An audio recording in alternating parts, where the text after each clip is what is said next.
Hi guys, nawala kasi tayo ngayon guys. Andito tayo ngayon sa Binondo, Manila. Isa sa mga lugar na kinakatakutan. At syempre yung mga tao dito guys, talagang nakakatakot talaga. Mga itsura pa lang nila, talagang mababait naman sila tignan. Yun nga lang, syempre pag lugar ang pag-uusapan, nakakatakot.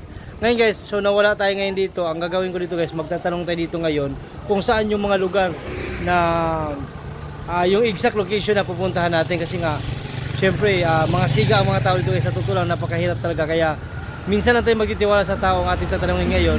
So itong gagawin natin ngayon guys ay kumbaga kursunada lang tayo na tatanungin natin siya. Sana sumagot ng maayos. So guys, ito na ipapakita ko sa inyo guys. So ito na nga guys, tatanungin natin to. Sir, magandang gabi sir, magandang gabi sir. Sir, good evening sir. Sir, saan ba yung Binondo sir? Hindi ko alam. Hindi nga po sir, kaya nagtanong po sir eh. Alamin mo.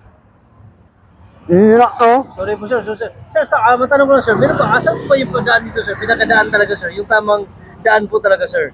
Hira. Bakit tumagot na? Hindi ko alam dito. Ano ito? Lugar na to? Hindi mo rin po alam sir? Nandiyan to. Sabi ko sa inyo guys,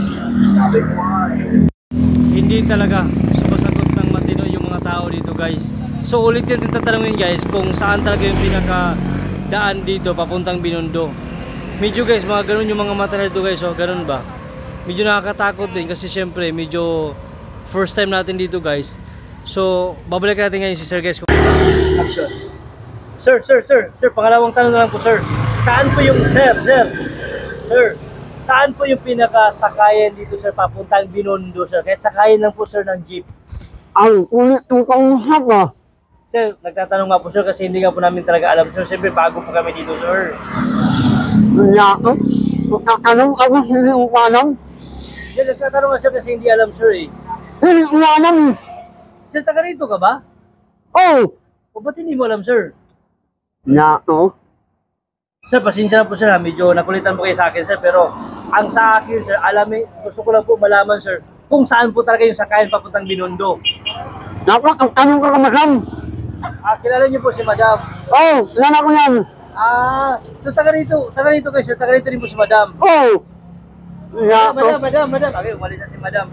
Oh. Sir, ito lang sir. Alam mo sir, sa totoo lang sir, napakasayang sir. Napakagandang lalaki mo pa sana. Kaso sir, medyo stricto ka lang talaga pag tatanungin ka. Ganyan ka naman, galing ko.